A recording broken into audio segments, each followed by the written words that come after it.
Good evening and welcome to Aware on the Air for the second week of the new year, 2015. Our program is presented by members and friends of Aware, a local peace group. Aware is an acronym for Anti-War, Anti-Racism Effort. I'm Carl Estabrook. Aware was established 13 years ago after the 9/11 attacks by citizens of Champaign-Urbana who realized that the U.S. government would use those crimes to justify its already long-standing attempts to exercise military control over the Middle East. Mideast gas and oil are needed by America's economic competitors in Europe and Asia, and control of them gives the U.S. an advantage over China, Germany, and other countries, including Russia. The U.S. invasions of Afghanistan and Iraq and the ongoing American wars throughout the Middle East are not a matter of fighting terrorism. They're about control of economic resources, just like the invasions by Germany and Japan at the beginning of World War II. Germany said it was stopping Polish terrorism against German citizens, and Japan said it was stopping Chinese bandits. Today, President Obama is bombing Iraq and Syria, and he continues to send drones to kill people in Southwest Asia and East Africa. Obama is the fourth president in a row to bomb Iraq. He's now bombed more countries, 8, than George Bush did. He bombed only 6. Is it hard to understand how the president who came into office promising hope and change is now hated around the world? Obama's killing is called fighting terrorism because terrorism is the name the U.S. gives to the armed resistance, which of course can be vicious and brutal, to the generations-long U.S. invasion of the region. And today there are even greater dangers. There's much debate about assignment of responsibility for the outbreak 100 years ago of the First World War, a horrendous conflict. But there's general agreement about one point. There was a high level of accident. Decisions could easily have been different, avoiding catastrophe. There are ominous parallels to nuclear catastrophe today. An investigation of the history of near confrontations with nuclear weapons reveals how close the world has come to virtual self-annihilation, numerous times, so much so that escape has been a near miracle, one unlikely to be perpetuated for too long. The record underscores the warning of Bertrand Russell and Albert Einstein in 1955 that we face a choice that is, quote, stark and dreadful and inescapable. Shall we put an end to the human race, or shall humankind renounce war? In the Mideast today, the best-informed journalist and analyst of the region, Patrick Coburn, describes U.S. strategy such as it is as an Alice in Wonderland construction, opposing both ISIS and its main enemies, and loosely incorporating dubious Arab allies with limited European support. An alternative would be to adhere to domestic international law, appealing to the UN Security Council and then following its lead, and seeking political and diplomatic avenues to escape from the morass or at least mitigate its horror. But that is almost unthinkable in the Obama administration. In Europe today, the U.S. and NATO are further destabilizing Ukraine. The U.S. seems willing to risk nuclear war to restrict the economic integration of Russia with Europe and East Asia. It's an extremely dangerous development, which has been brewing ever since Washington violated his verbal promises to Prime Minister Gorbachev and began expanding NATO to the east, right to Russia's borders, and threatening to incorporate Ukraine, which is of great strategic significance to Russia, and of course has close historical and cultural links to Russia. As the international relations specialist John Mearsheimer says, quote, the Ukraine crisis is the West's fault, close quote. The Russian autocracy is far from blameless, but we've come perilously close to disaster before and are toying with catastrophe again. It is not that possible peaceful solutions are lacking, but the Obama administration won't take them. One final thought about a dark and menacing cloud that looms over everything we discuss. Like the proverbial lemmings, we're marching resolutely towards an environmental crisis that may well displace other concerns in the not-too-distant futures. The Obama administration, with the help of mainstream media, tries to direct your attention away from the ongoing situation. We'll try to give a better account tonight with commentaries by Ron Zoke, Karen Aram, David Johnson, and we will begin with Ron Zoke on New Year's hangovers. How are you feeling, Ron? Do you have one? Couldn't find a lampshade the right size. I see. but anyway. For you and hats, that's surprising. The big thing in the news domestically this week is the Boston trial of the supposed That's a good word. bomber of the Marathon race bomber, there. yeah. Yeah. And curious thing about that trial is that of the over 1,000 people apparently who have been asked to appear, shall we say, they have to fill out a questionnaire and certify that they are not opposed to the death penalty. And so they have to be what is called death qualified in these Wow. in those circles. And this introduces a terrible distortion into the whole proceedings, it seems to me. Juries are supposed to represent the conscience of the community, and yet a sizable segment of it is being excluded on this ground because they are not sufficiently favorable toward the death penalty, killing people, capital punishment, whatever. On the other side, the state of Maryland abolished the death penalty in March of 2013, and Governor O'Malley emptied death row in Maryland on December 14th. There were only 4 guys left in there, but still, it's a minor but significant victory and indicates these conflicting tendencies, just how deeply confused and conflicted we are as a nation about the death penalty. A curious fact that may be relevant: the state of Texas executes more people than any other state, and yet has the greatest number of homicides of any other state.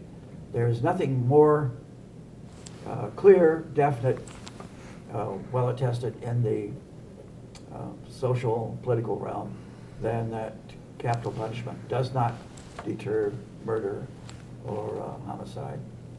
And yet, in the not too distant past, there was one guy arguing for retaining the death penalty, Ernest Vandenhag, who was completely cynical about it. He said he knew that it was not a deterrent, but he continued to use the argument anyway because so many people did believe in it.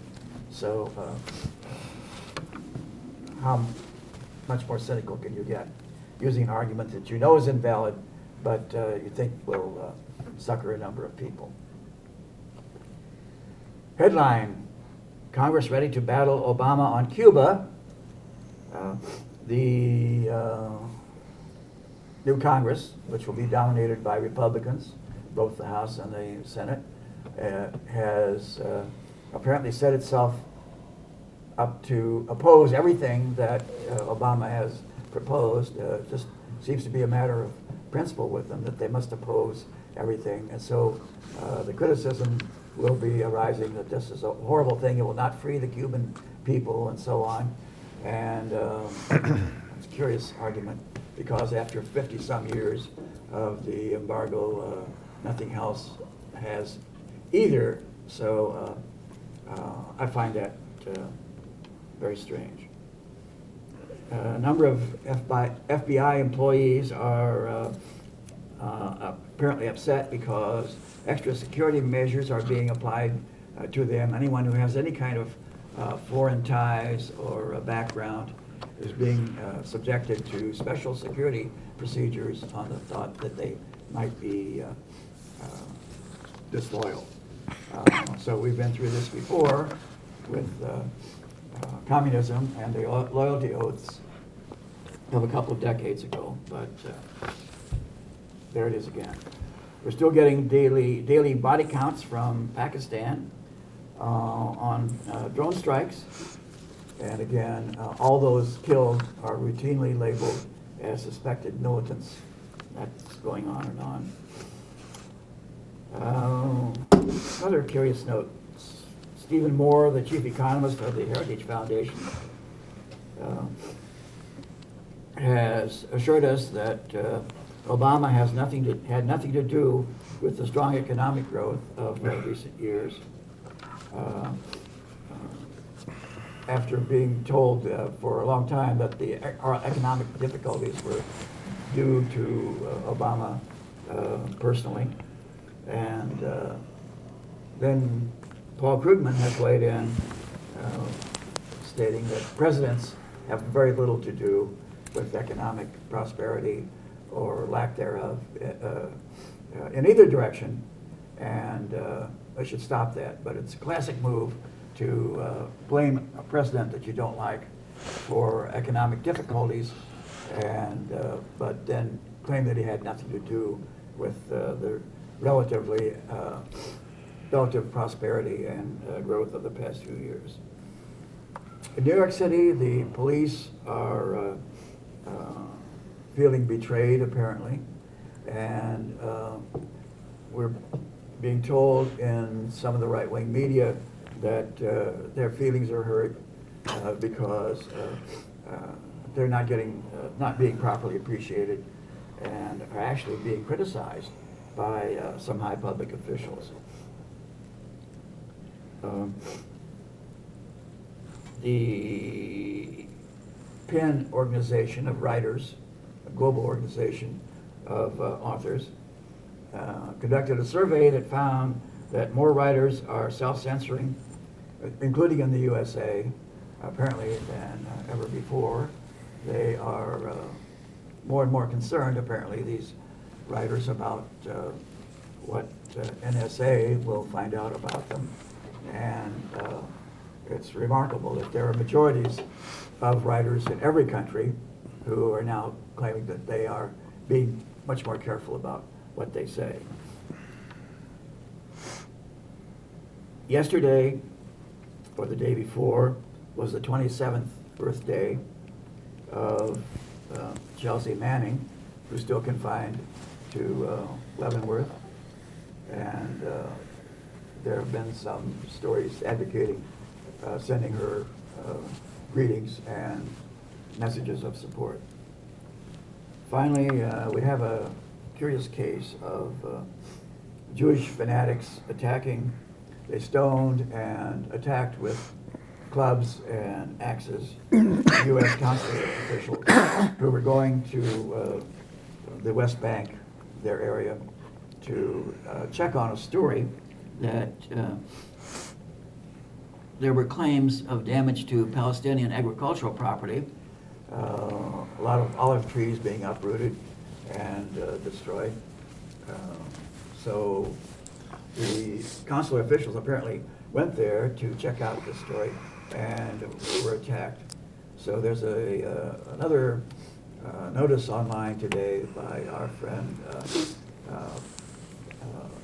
Robert Naiman, asking for support for a move to investigate this situation and find out what really happened there before it's so thickly covered over by propaganda.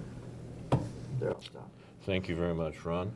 You're watching Aware on the Air. We'll make our own pivot to Asia and ask Karen Arab to talk about Sri Lanka. Okay, Carl, before I begin on Sri Lanka, I want to clarify something. The last time I was on the show, I was referring to something, I can't remember what the topic was, but I said that it's in books. Oh, I think it's the CIA involvement in the torture. And we had Fareed Zakaria on Channel 3 making the statement that, oh, it appears to have been a rogue group, which is laughable, considering the fact that there have been books documenting the CIA involvement in all of this and how they don't do anything without the rubber stamp of the White House coming from the president. And then I went on to say that this is documented in books and how important this is. I left out the part where what is documented in books is government-released documents, okay? Declassified documents, which one of the reasons I like Noam Chomsky so much is because he references in every one of his books, he gives the name, the number, so anyone who questions anything he says can go and look it up themselves. So I want to really clarify that. Sometimes being uncomfortable in front of a camera, certain very important points get left out of the discussion. So it's not because they're in books, it's because they are classified government documents that we tend to quote most of the time. Now, I've often been very guilty of reading, and often it's from the World Socialist website.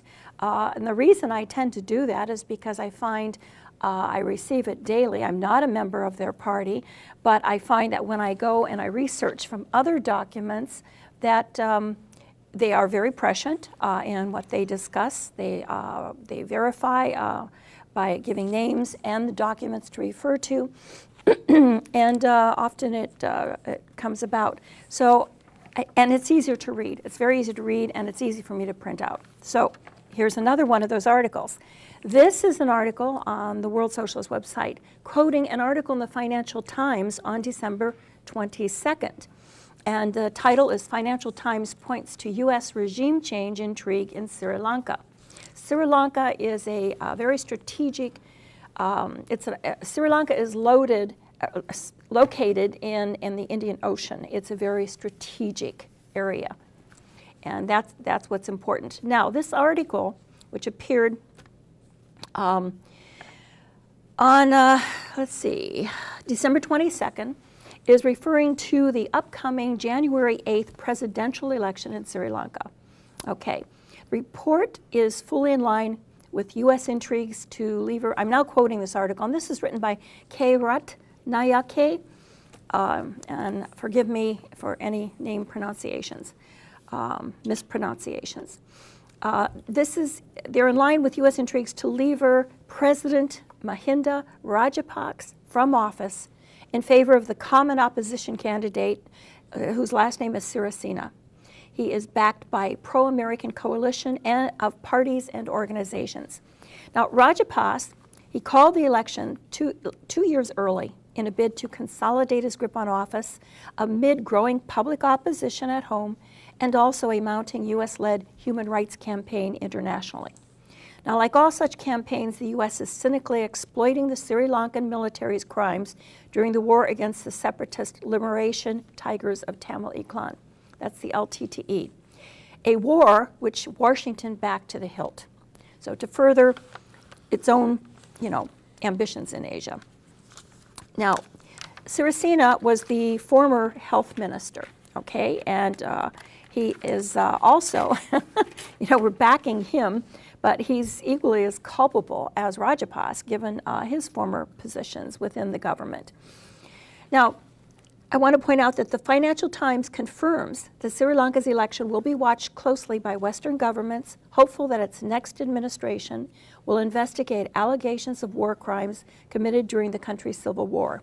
Now, given that Rajapaksa has struck a defiant tone on the issue of war crimes allegations, it is clear that the newspaper and Western governments are backing his opponent.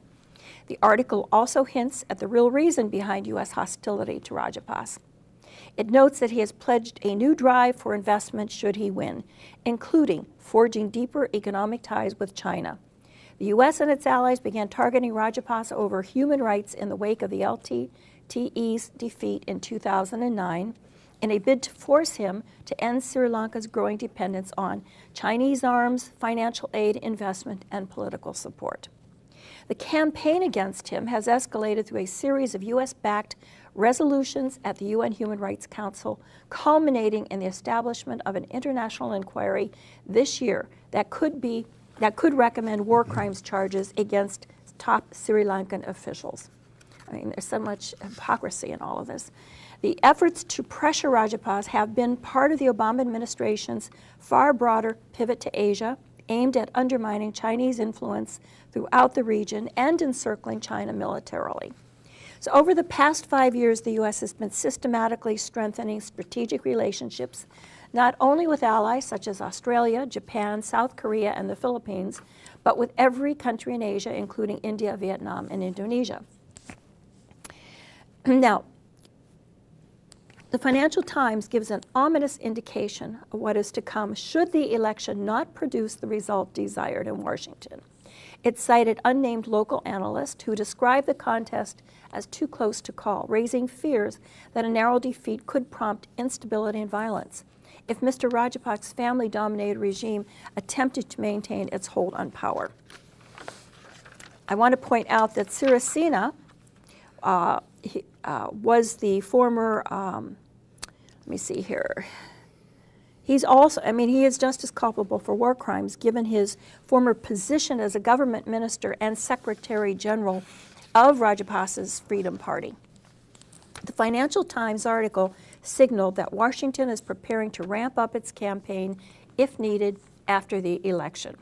It noted that senior administration figures, including U.S. Ambassador to the UN, Samantha Power, view Sri Lanka as an important test case in holding countries to account for human rights abuses.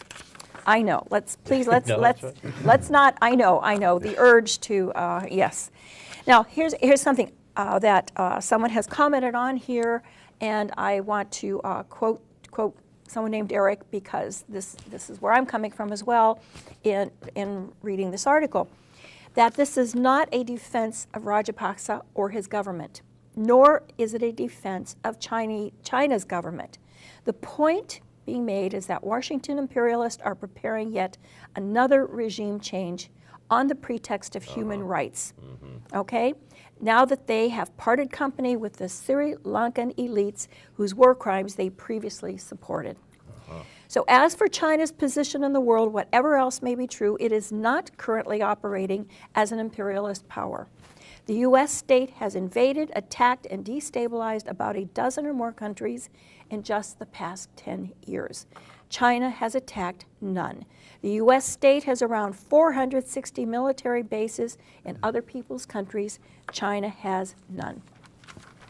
So, this is very important indeed, and to put it in the context of the administration's China policy makes it clear what the pivot to Asia is really about.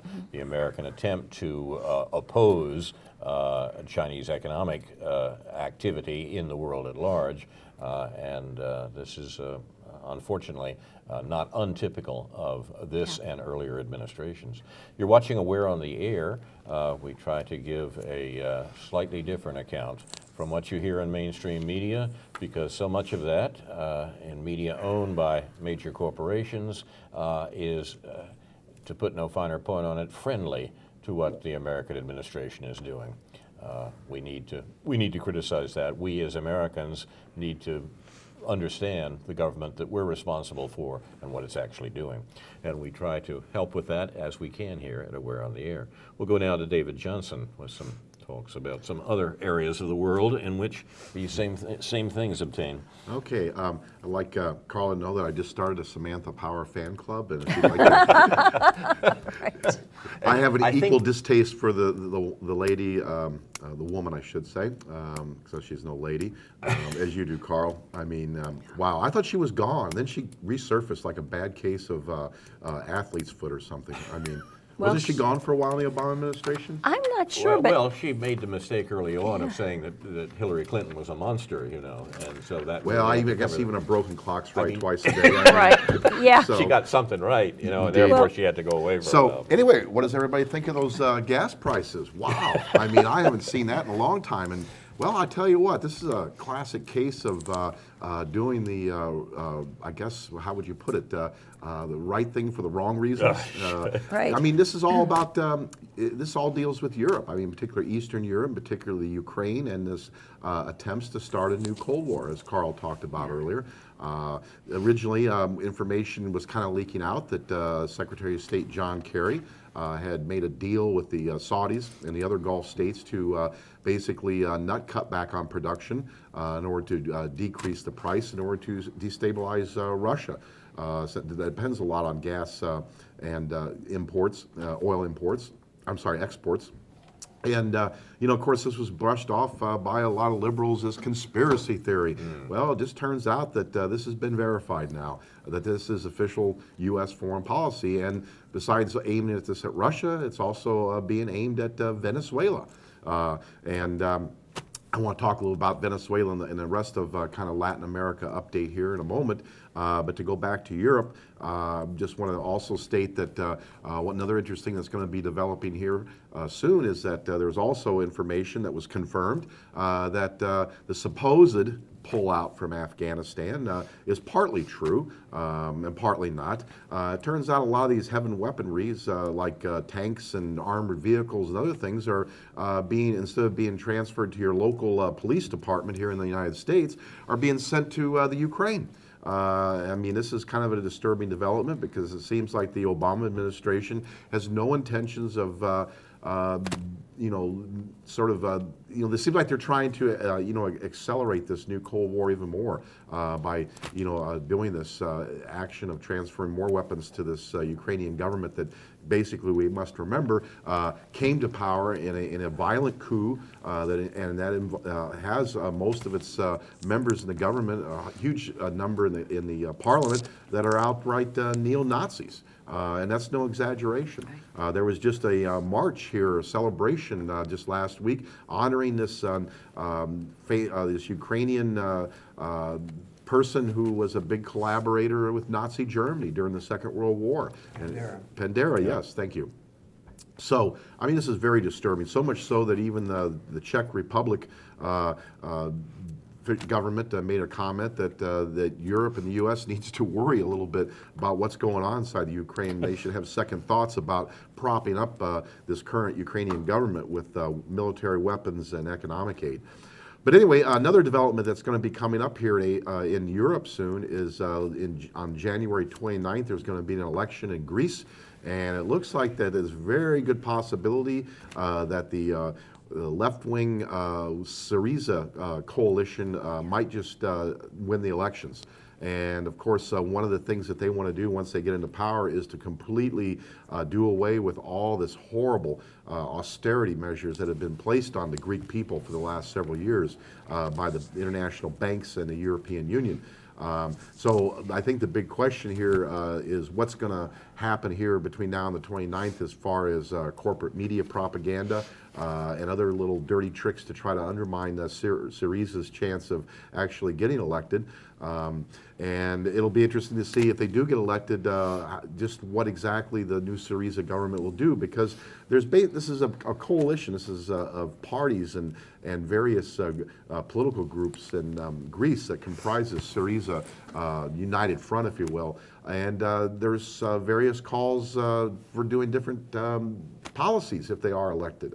Some want to basically withdraw completely from the euro and completely, write off the loans that they're supposed to repay the international banks. And there's others that's in the coalition that say that they just want to maybe negotiate a little harder with the European banks. And let's remember something. This money that the Greek people have to pay back to the international banks, this was not Greek people, working people going out and taking out loans from, luxurious vehicles and homes and splendorous vacations. This was money that was basically invested by the Greek wealthy and the Greek government that basically went bad in the financial meltdown in 2008. And now they expect the Greek people to pay it back. And it's been horrible because the whole health care system is totally disintegrated.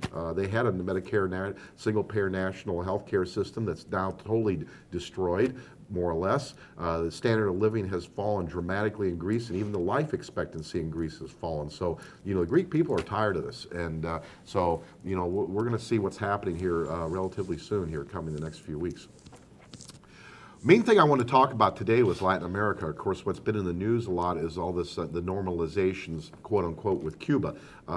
It's not a total lifting of the embargo. Individual American citizens are still going to have to jump through the same hoops as I did back in June of 2012 to want to make a trip to Cuba. You still have to pay the State Department, the Treasury Department, their $300 fee to have the privilege to travel there. And you're still going to be restricted when you travel there as far as you have to have a special tour company to go there, and you have to do a certain program, a cultural or political or academic program. You can't just go there to travel around on your own. And these are restrictions by the U.S. government, not by the Cuban government. So we'll see what happens. What's changed is that they're going to exchange ambassadors. There's been a couple of prisoners released from both sides. And corporations, though, are going to be pretty free to go in and do business as they like. So, I mean, this is, again, typical policy where there's still restrictions on us individual citizens, but corporations will have free reign. But what's interesting, at the same time that this embargo, or I should say, the relations are starting to thaw between the United States and Cuba, they start to put the Obama administration's put economic sanctions on Venezuela. So, despite all my liberal friends saying, see, Obama finally did what he wanted to do, no, not really. This is just basically part of the same crap, the same foreign policy that's not in the benefit of the American people, but instead is in benefit of trying to enrich the 1% and corporate special interests. So now Venezuela, they're trying to attempt to destabilize Venezuela. Elsewhere in Latin America, Haiti's still being occupied. That's something that totally has went down the memory hole for most people. The largest political party in Haiti is banned from running candidates, some democracy that is. President Bill Clinton, I'm not sure if he's still viceroy or not, in effect, but I know he was for a while. It's unbelievable how, this whole thing transpired. And, really, in a nutshell, it's basically trying to make our country safe, basically trying to have Haiti remain a sweatshop for various U.S. and other multinational corporations is what it comes down to. Not to mention they found some oil reserve off the coast of Haiti, so that's probably another reason why the basic invasion of of Haiti happened, and then the president deposed in the middle of the night and put on a plane and dumped off in the Central African Republic. The democratically elected president, I might add. Elsewhere in Latin America, Mexico is having a lot of turmoil recently. Of course, you didn't see a whole lot of it, but a little bit in the U.S. media about the 43 missing students. Basically, these were students that were learning to be teachers, and there's been ongoing attempts by the Mexican government to try to privatize the Mexican public education system and crush the teachers' unions.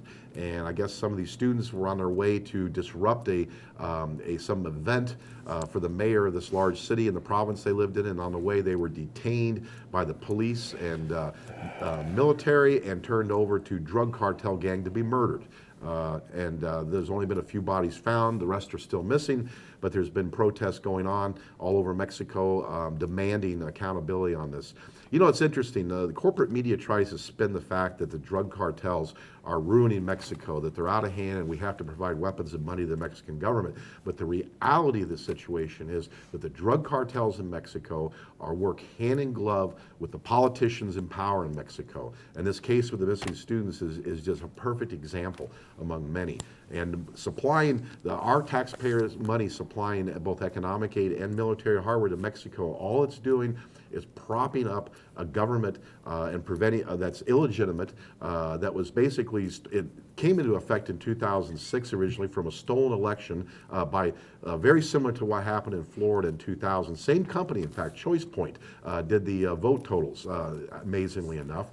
But nevertheless, our tax dollars are preventing change for the better in Mexico by basically the money and arms being used by the Mexican government to not target drug cartels, but to go after journalists, political activists, and unions to basically further this neoliberal agenda that's been going on for some time now. And unfortunately, that's also affecting us here in the United States.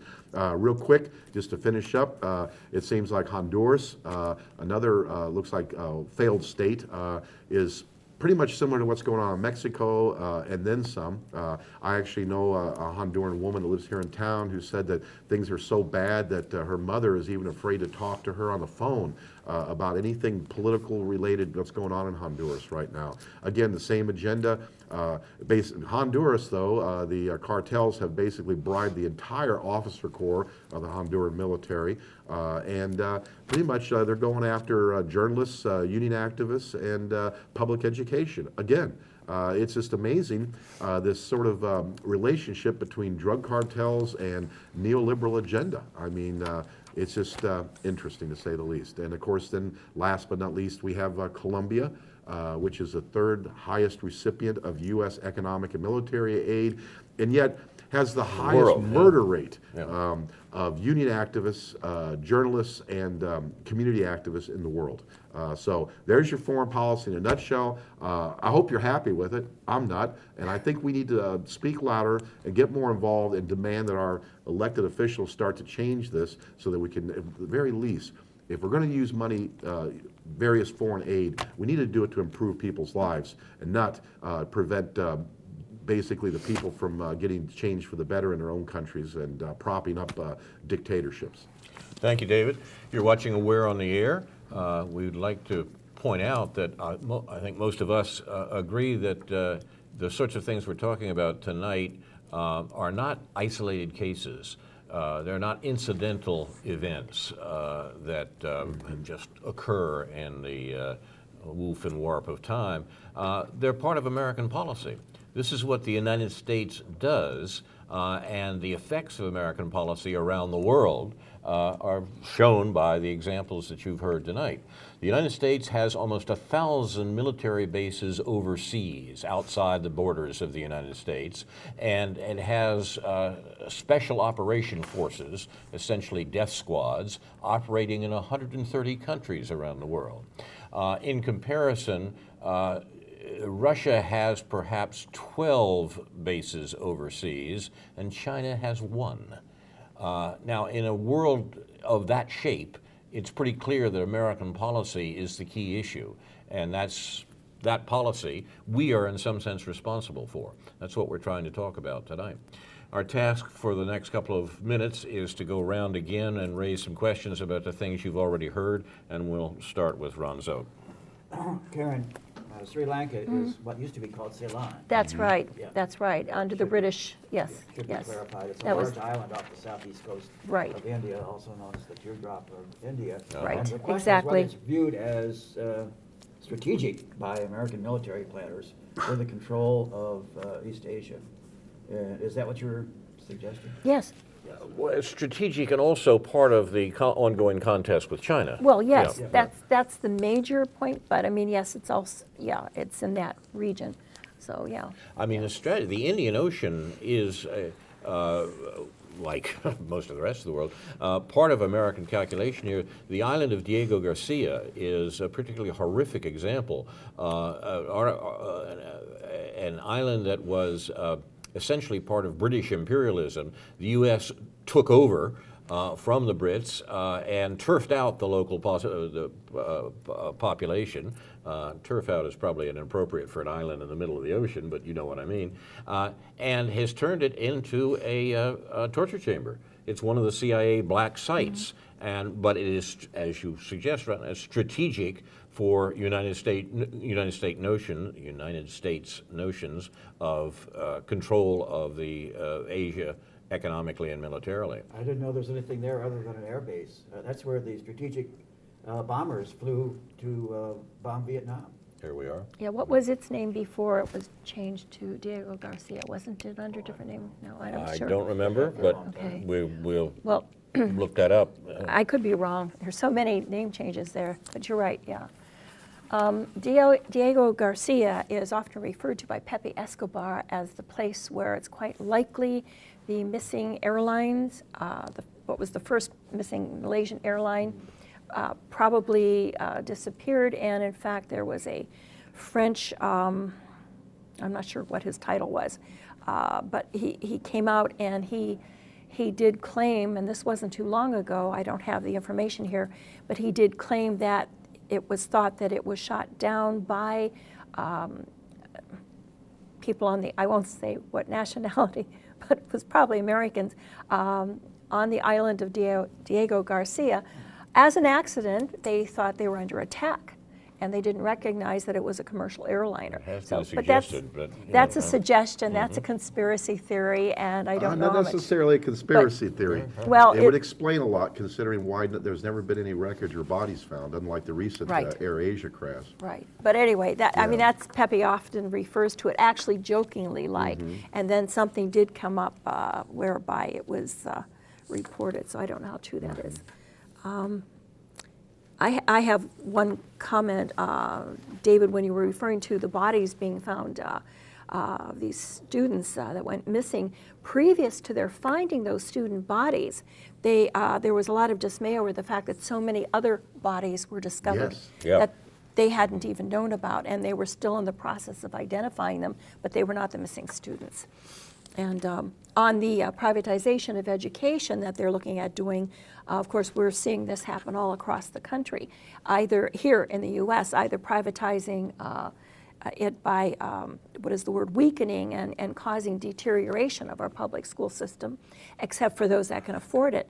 I'm looking forward to hearing what our AWARE member, Karen Levy, has to say about the school board meeting last yes. evening that she said she was going to attend, because there's The Champaign School Board meeting? yeah, with Were you there? new plans No, to build I a wasn't able to new school in an area that she questions whether it has the proper infrastructure. And my having been involved with something like this 20 years ago with a school board was that often developers come in and want to build schools in areas where there's no infrastructure, because they make so much profit, not just on the building of a new school, but on the housing that they develop around it, on the infrastructure that they're able to build, businesses, etc. But what it causes, now it didn't cause that problem internationally where we were located, but it would, I think, in an area like this, it would cause further deterioration of what we call inner city schools, because they would not be getting the financing, and a lot of people would be moving further out, probably into the suburbs, but only those that could afford to do so. Thank you, Aaron. Comment on what David said. If you want a vivid example of what's going on in Ukraine, the fascist torchlight parades in Kiev, look at Russian television, RT. And some people would dismiss that because it has to be biased because it's coming from Russia. But my observation is that it's no more biased than is the BBC or PBS. And I'm really amazed at how saturated they are by political propaganda. So look at them, take your choice. It's really frightening to see the extent of these torchlight parades that are going on now in Kiev and, of course, in Lvov, further west.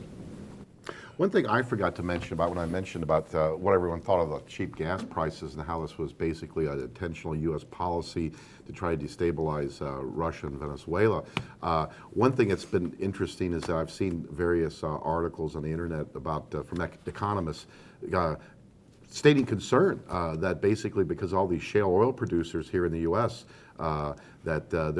What's going to happen is that if oil prices keep going down, that most of them are going to go belly up, and there's going to be all these outstanding bad loans to the banks, and we might have another banking crisis. And it's like, gee, I can't think of anything better than seeing the oil industry in the U.S. and the banking, the major banks go down in flames. That would be a twofer for me. But the point is what to do afterwards. And the thing is, if I had anything to say about it, of course, I don't think we should ever give another bailout. We never should have given that first bailout to the banks the way we did, with no strings attached. Right. And if it happens again, I think they need to be nationalized or broken up, and the money used for individual states to create their own state banks, like North Dakota currently has and has had since the 1890s, and which, by the way, was fought tooth and nail by the bankers out in New York City and other places in the country to prevent from happening. Went all the way to the Supreme Court, and the state of North Dakota did prevail. And I think it was about 1896, 97. And what's interesting is the State Bank of North Dakota was totally unaffected by the 2008 banking crisis. So, lesson to be learned. Frankly, these banks are too big to fail, that continuously break the law willingly, even laundering drug money. repeatedly, get a little slap on the wrist fine, and they go on about their merry way to do it again, and then rob the taxpayers and influence our political system too, by the way. I mean, these banks, I mean, they've got too much power and they need to be broken up. And hopefully, besides state banks, I'd like to see the strengthening of local banks and in particular credit unions. I think that should be the future of our financial system and the economy in this country. And I probably don't need to go on about what I think should replace the oil industry. I mean, solar, wind, whatever. It's I don't know. We'll see what happens. But unfortunately, since we're not in positions to make these decisions, I have a worry that the policies that will be implemented if anything like this happens is going to hurt us again like it did in 2008. The problem is, of course, that to do anything at all about the banks or about the energy corporations, which are producing these admittedly vast evils, the only way to do anything about that is essentially politically. I mean, it's not something we can do by signing petitions. It takes the power of the state, the power of the government, to change either one of those things, and the people who profit from the oil and the oil corporations and the banks in the form they are now, know that perfectly well, and therefore put themselves in a position to control the political parties, the political instruments in this country that might possibly threaten their reign. Yeah, that's a good point, Carl, because you look at who the major financial institutions donate their money to. They donate to both Republican and Democrats. Exactly. Sometimes in the same race, they'll donate to both candidates. Of course. And so as being bankers, good bankers they are, they're very good at hedging their risks, and it's no different politically as it is of their financial investments. It's important to see that both major political parties, as we say in this country, both major political parties are neoliberal parties. They are neoliberal in that they are following policies designed by these corporations and put in place through the mechanisms of the state. This is quite a conscious policy of American business. American business was quite worried about what happened in America in the 60s. And in the 1970s, they moved to turn it around. And beginning roughly with the Carter administration, they seized control of most of the major political instruments in this country and made both political parties, Republicans and Democrats, essentially neoliberal parties. Ron started tonight by talking about the Heritage Foundation, a right-wing, if you like, neoliberal party, criticizing the Obama administration for its economic policy, or rather denigrating the notion that Obama administration's economic policy had anything to do with recent growth such as it is, it's not very much, in the United States. Now, we have to understand here that these are two wings of the neoliberal movement, two wings of the neoliberal establishment in this country, jockeying for a fairly minor position. Obama's policies have been thoroughly neoliberal. The advantages, such as they have been to the majority of Americans, have been almost accidental. Since the 2008 financial crisis, in other words, since Obama became president, the vast majority, the overwhelming majority of income gains have gone to the top 1% in this country. The actual share of wealth owned by the middle class has continued to decline since 2008. The inequality has grown in this country and has grown at an accelerating rate. That is, it's gotten worse each year faster in the Obama administration.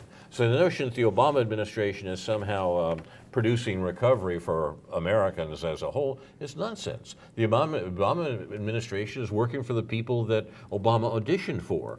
They're working for the 1%. And the 1%'s policies are being implemented by both the Republican and Democrat parties. The notion that there is some sea change underway because the Democrats now no longer control the Senate, or will not control the Senate in the new Congress, is a theater. This is colored lights. things for you to watch while the real organization of the society goes on by the neoliberal movement, active in both parties. It makes very little difference who's in control of the Senate, with the possible exception of the major neoliberal enterprise of the Obama administration. The Trans-Pacific Partnership will actually be slightly easier to accomplish now that they don't have those pesky left-wing Democrats in the Congress annoying Obama about policies which are thoroughly neoliberal. In other words, it was a win for Obama to have the Republicans in control of the Senate. This is the real situation we're dealing with in this country, and until people begin to realize what that situation is and how it has to be changed, I don't think we're going to get very far. Well, we're also going to get the pipeline. The Keystone Pipeline is likely to be approved now, given, I mean, the GOP has come out, the Republicans have come out and said that they're definitely going to approve it. So The only thing that there is the main thing that might scuttle it is the low oil price, right? Well, I don't know about that, but it's the hope, of course, is that Obama will veto it. Well, we'll see. Yeah, I mean, I won't yeah, hold it's my breath unlikely. on that one. So, you know, I'm kind of like, okay, we know there's no difference between the two parties in Maine, but now we're really being fooled. So thank you for all those people who feel that, well, I'm not going to vote, and so we've allowed more Republicans to take over. Well, that's a good point, Carrie, because actually I have an article coming out in the public eye here in January about this very issue. Oh, yes. And basically, the sum of my article is what did you expect? I mean, with the Democrats abandoning working people in this country, why do you think 2/3 of the people stayed home? Because they see it's a facade. It's But I mean, we can play all these little games Yeah, about, yeah, my look. God, you know, and get into the identity politics and all that. But when push comes to shove, when you talk about the economics, about things that really affect people's lives, the Republicans are a little more extreme than the Democrats, but basically they work for the same master. I mean, yeah, but at the same time, things are just going to be much worse now. I mean, that's why I agree. That's why I'm pushing to have a third party, okay, to hopefully push the Democrats back. But be quite frankly, I would like to see a third party take over, and that's why I've been involved in us and encouraging us to set up a Green Party, at least locally. And while my interest has always been international, I recognize how important local politics are if we're going to implement any change anywhere. You see how we've been played over the last 30 years. I mean, you know, a lot of people that run as Democrats aren't really Democrats in the traditional sense at all. Right. There's people that run as Republicans that likewise aren't. I mean, not in the traditional sense of Republicans. So they use these parties. I mean, these parties mean nothing in and of themselves. You know, they basically use them as deception. And I mean, they don't care. I mean, they'll take whatever vehicle is best, you know, most opportunistic for them. And I think that's what we, the citizens, need to start doing. I mean, if it involves voting for a Green, a Socialist, a Labor Party, if that'll work in some areas, great, go for it. If it means running good candidates and to basically take over the Democratic Party and run good people, and great. Other areas, if that means doing likewise in the Republican Party, go for it. I just think, you know, the big problem here is that people are too hung up on labels, too hung up on these party labels and stuff, and I think people just need to start taking back control however they can. Well, I think that's an excellent point, David. I agree entirely. Becoming more active, and not sitting back and becoming less active because you feel distraught That's over true. the situation. I would totally so agree. That, yeah. Let me give you a specific local example where David's observation seems to me to have some heft. Our junior senator, Mark Kirk, is up for re-election in 2016, and he's vulnerable, as they say, in that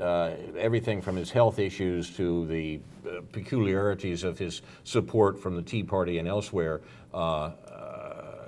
suggest to the Democrat Party that they may be able to put in a different neoliberal senator in that slot, that Kirk might be defeated by a Democrat who looks just like him, so to speak, at least, who looks just like him politically. Now that suggests to me that we should think about the possibility of a primary challenge to Mark Kirk a Republican primary challenge, that the Democrats are not going to nominate someone outside of the neoliberal consensus to run against the incumbent senator, just as they in the local congressional election last year, they made sure that they had a candidate who was just as perfectly neoliberal as our local congressman to run against him. Now, if that's true, then the opening, so to speak, might be within the Republican Party, where there are folks dissenting from the neoliberal establishment, the remnants of the Ron Paul movement and so forth. The possibility of making a serious non-neoliberal challenge to Mark Kirk rests with folks who are willing to do it as a primary challenge. So I would love to see both happen, Carl. A challenge in the Republican Party to the neoliberal, candidate that the Republican Party comes up with, and likewise in the Democrat Party. It'd be quite interesting. It'd be a lot of fun. I think you're right. I think the chances, paradoxically enough, may be even greater in the Republican Party. So we'll see. Well, the suggestions have already started to appear that we have de facto a third party, which is the Koch brothers party. Oh, well, we know they back both. They have hundreds of operatives on the ground across Yeah. the nation. And the main challenge to the Republicans is coming from other Republicans who are even farther right and represent libertarianism and free market appearism. But libertarianism here also is anti-neoliberal, or can be. So maybe a basis On an for that. international basis, that's great, but on a domestic, We'll have more to say about this. I think there's some important points at issue here outside of the usual description of our politics, both at home and abroad. You've been watching Aware on the Air, presented by members and friends of Aware, the anti-war, anti-racism effort of Champaign-Urbana, a local peace group, in the second week of the new year, 2015. Today is, by the way, what the White House aides call Terror Tuesday, the day each week when President Obama picks out some people to be murdered by drones or U.S. death squads, the Special Operations Command. The president's underlings, notably CIA Director John Brennan, compile a list of who should be executed, and the president then chooses from baseball cards who will die.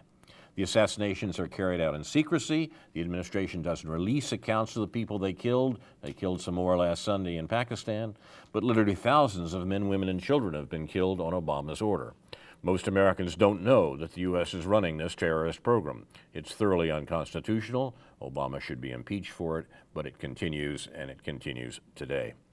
Our show is produced and directed by Jason Liggett for Urbana Public Television, thanks to whom also this program and others like it will be available on YouTube, and see the Facebook page for Aware, where we'll post some of the articles we've talked about this evening.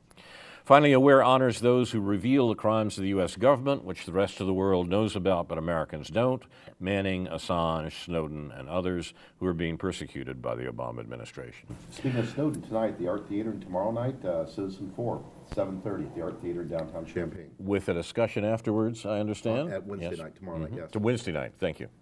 This is Carl Estabrook for Ron Zook, Karen Evans-Levy, Stuart Levy, Karen Aram, David Johnson, David Green, and other members and friends of Aware, saying in the words of the late Edward Murrow, good night and good luck.